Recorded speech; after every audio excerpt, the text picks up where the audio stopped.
ever since I was a child, I'd go, oh, well, why do we do it like that? You know, we could do it like this. It's more efficient. It's better for us. It works better, whatever. And I just didn't see that in the world. And as I got older, um, learning more about the food system, learning more about energy, the energy system. I mean, we are getting our energy from a system that's basically been invented and been around since the middle 1800s. There's no reason we should be having energy coming from coal power plants on electrical lines going halfway across the country to charge cars, to heat the houses, you know what I mean? It seems like a step backwards to me. So I started looking at history. We come from a long line of very self-sufficient societies, meaning the towns and the villages grew their own food. They trained, their kids. They had apprentices. They had cobblers. They had blacksmiths and carpenters and pig farmers and goat farmers, and they would do it. And then if their son didn't want to do it, or their daughter didn't want to do it, or whatever, they would have a neighbor come over and help them out on the farm, and then they'd learn how to do it. Everyone ate. Everyone had a warm home, and they were able to build things and go around. And now we live in a world that all of our conveniences, everything that we think is advanced, is actually making all the air toxic. It's making us toxic. We're unhealthy. Everyone's overweight. Everyone has anxiety. The world is upside down, and it's not because we've become more advanced. It's because we've become less advanced. So to me, being less advanced is not being able to take care of your community, take care of yourself, take care of your family. It is not eating right, being right, living right. And this is the result. We have a world in divide. We have a world that is panicked. Everyone is panicking. Everyone has anxiety. Everyone's just trying to make money. And, I don't blame them. But, what good is money if you can't eat? Or if you can't eat healthy food? Yeah.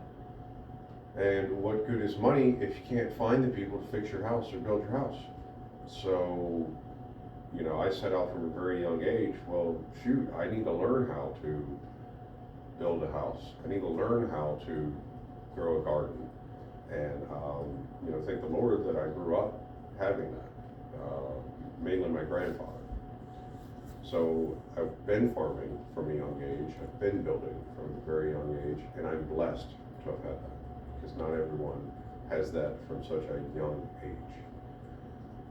So part of that mission of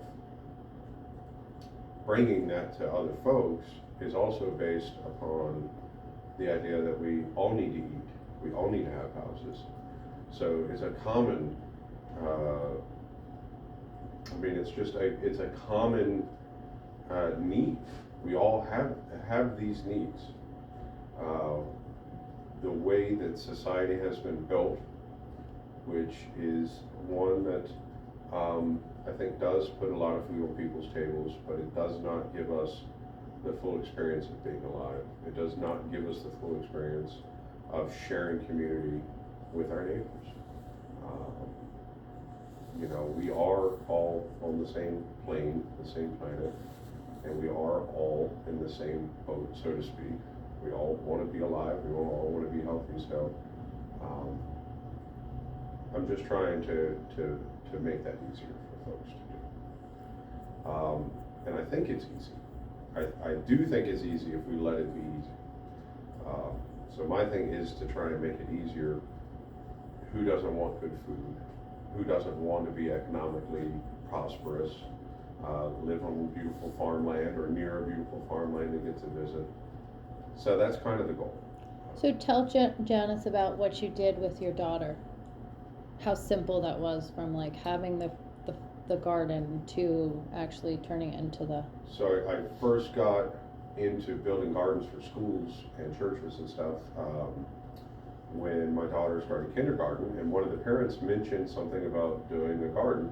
So we were able to do a garden at her school in the second half of the year, and it was amazing. The kids did it. You know, I brought a bunch of small garden tools. I think it was 2 parents came out.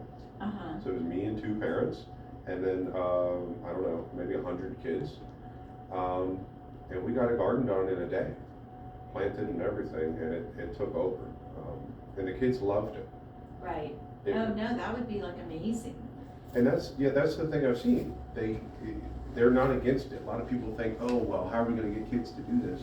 No, they want to Yes, do it. they wanna do, they wanna be busy other than screens, and it's parents that put them on the screen. That's right. 'Cause it, they wanna have a purpose. So my thoughts on this are, and I know I asked this question, you probably have already taken it there, is coming up